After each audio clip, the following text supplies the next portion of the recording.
coming up. I gotta say, just by the way, I'm delighted. Like, it's so busy. It's it's really gorgeous. Yeah. Because this is only the third week, it takes a while usually for these things to catch. Yeah. You know, I am Instagramming morning, noon, and night, Monday through all week. Right. I'm chatting on Facebook. I'm answering people's questions, keeping an eye every day. And I got a radio interview. I'm hoping to get on to Alison Curtis. Oh, right. She's been in touch with me through Instagram. Ah, great. So great. I actually contacted her. So we should just find out the origins of this. It makes complete sense. I know that you'd said, Caroline, that the annual folk festival. He asked me to send him some notes. Oh, yeah. So I said, you didn't talk about the stallholders and all that. I would talk about the community and why I was trying to get involved in this, because our International Folk Festival was cancelled. Yeah. Well, no, I was thinking that with the folk festival. Of course, a lot of music fans would be delighted that it was cancelled, but a lot of other people would be upset that it's cancelled. Of course. Yeah. This is a nice alternative. Did it take quite a lot of planning? Well, I came up with the idea because my original business is personal training, and so for 28 years I've been a personal trainer. All right. And I'm blown out of the water because of COVID. So I can't work at the moment. It's not safe. So I can only do online training with people or go to their houses. I'm not sharing equipment in a gym. Right. So I was sitting miserable at home going, what am I going to do with my time? Because I'm not used to not working. And then I realised that Caroline had created quite a good community here since she moved in here, which is great. I was looking at this online and I thought, you know what, maybe if I approached Caroline, she'd be interested in me starting a market. I truthfully didn't know where I was even going to start in getting stallholders, but I'd seen the fish fan, and I know Sally, my neighbour, Sally Horn, the Sally Garden.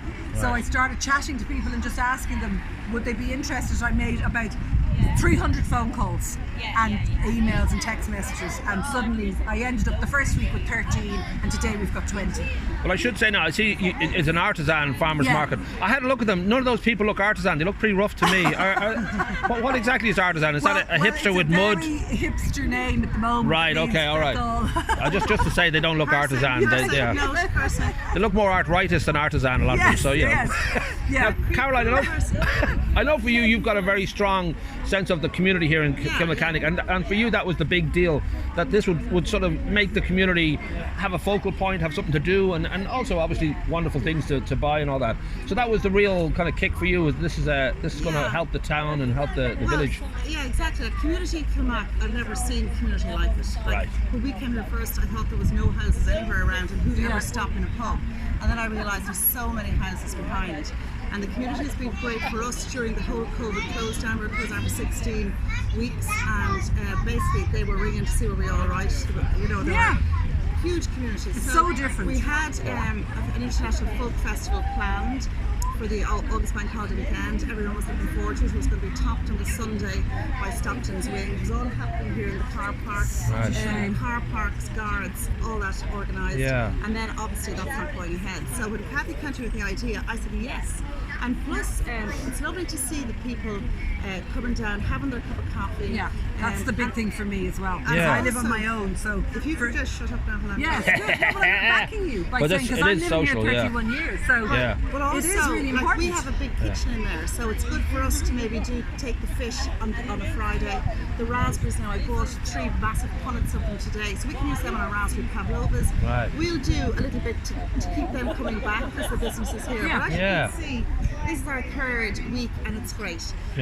Plucks we decided to do something. The first week we weren't sure whether anyone would have an interest. Incredible poster, I gotta say, that's a beautiful poster. It's a gorgeous by poster. Sir Paul somebody, I'm not really sure. that Egypt, but he's good at the poster. Basically we did I started paying something blah blah blah, but he came up with this Waterford blah bap, and it's basically a bap with 1, 2 or 3. 1 is rasher, 2 is sausage, 3 is white pudding. You can 1 and 2, 1 and 3, 2. They're all very simple. They come out in a paper bag. Now, you know, people watch this are suddenly hungry, so you'll have to deliver now. You'll have to get I phone just calls. mentioned that my daughter did the logo for us. Ah, nice. Right, she's not in that business. She misspelt artisan. But she did. I'm only joking.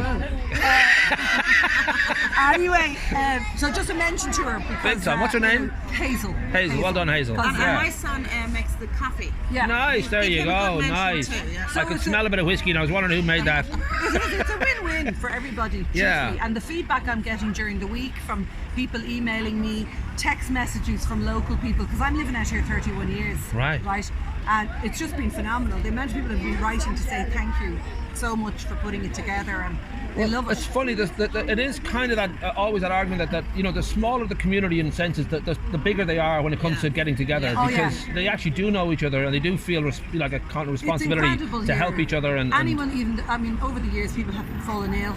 The fundraisers that have taken place in that pub and the money that we have raised. I did myself a walk for breast cancer. I walked the China Wall, and I raised 10,500 in that pub on the year I was going. At a race night. Oh, brilliant! Incredible. Talking about race nights, we had a race night planned also that had to be cancelled, which you may know about, Paul. Yes. But we're going to bring that on now over the next month or so, and it's promoting your own disease.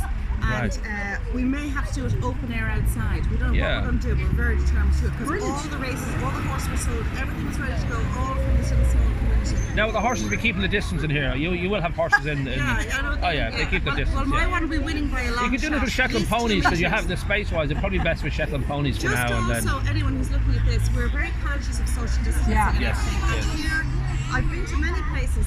Anyone coming through those doors, even to go to the toilet, we take their temperature. So we can't eliminate the virus, but we can do is tell you that no one has come through our doors. No. I find the best thing to do is I'm not going to wash until COVID's gone, so that way the distance thing is very easy, because people naturally just sort of walk away. And, no, not really. No, it helps that distance. So I will say now that those first 2 weeks you're talking about 400 people. Yes. It's definitely growing, because this is a very large. Today I can even see it. From 8 o'clock this morning, people came in. Right. We hadn't even opened. Those 3 ladies now have cycled from Bray. Yeah. All right. Last week I had 2 fellas who were I'm going to just switch around and see these beautiful ladies. Beautiful ladies. Well done, ladies. All the way from Bray. Holy moly. And can I just tell you that this lady here from my school has come from You said they were from rehab. They're not from Italy, and her mom's in her mid-80s. You're not allowed to lie. You know what? We won't be playing any record. There won't be any requests on that. And now 3 Caroline for. Tell us. Back to Mick with the weather. Come in from Italy today. Not today. No, but she has come from Italy. All right, well done. To visit her mom, because she was in total lockdown. Is she an immigrant? Are we talking about a small boat or raft? How did you get here? No, she flew in and did her 14 days isolation. Okay, all right. We'll check her. Absolutely. Yeah. Go get the thermal thermometer. Did you isolate for 14 days when you got here? Get the rectal thermometer now. I'm on the green list. Oh yeah. All right. Oh yeah. I'd say you're on a few red lists too. Italy's on the green list. So we should wrap up by saying it's Fridays 10 a.m. to 2 p.m. No, 9:30. Oh, 9:30 now. Right. Okay. The reason we changed to 9:30 is because the mums drop kids off to school. Oh, perfect. And we're hoping in the autumn, with Caroline's permission, she'll let us go on till 2:30. Bada boom! Outrageous. You kids always want to stay up later. Outrageous. Now we will say there's obviously homemade food, plenty. There's jewellery, there's crafts. All local. Have you got Rocky Valley poaching? I know that's very popular around here. Is that we're trying not to sell alcohol. Okay. Right. On the counter in the pub. Rocky Valley. This is genuinely on a healthy market because of my background. So I have been approached by lots of fun market because of my background. of fish and chips, wanting to come in, and I'm like, well, actually, we sell that from the pub. Right. So we wanted to. There's a new guy coming next week with some Spanish food. Nice. And all, he's here. He's not flying in. I'm hoping. No. He lives here. This is all getting we're getting very heavy here with you. Yeah, let's go and do a spot check. Speak to me in your normal accent now. Okay. No, he is genuinely Fiesta Foods. He goes to Dunleary Market, so he's a huge following. Right. I'm trying to get brands that are already established, not as well as locals. Right. Laura's here with all her beautiful china, antique china. Wow. Yeah. She makes that herself, she said, right? Yeah. Nice. And you have a lot of freshly made antiques as well. They're making at the back there. Yeah. Me. Every day, chipping away at them.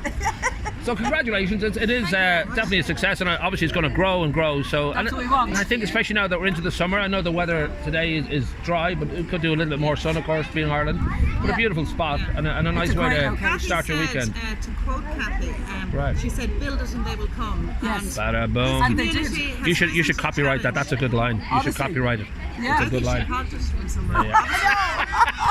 Nah, she's not that type of person. Remember, she didn't go to school. Anyway, we have a great community and we're all happy to be part of it. Yeah, right. And will you follow us on Instagram, please? Are people from Kilmac, outside of Kilmacanogue, are they allowed here? Like people outside of Kilmac? Well, we've had 3 people came from Sandyford this morning because they heard about it online. Cabin Teely, The only people we're not letting in are the people from Rathnew. Perfect. That's good to know. Good to know.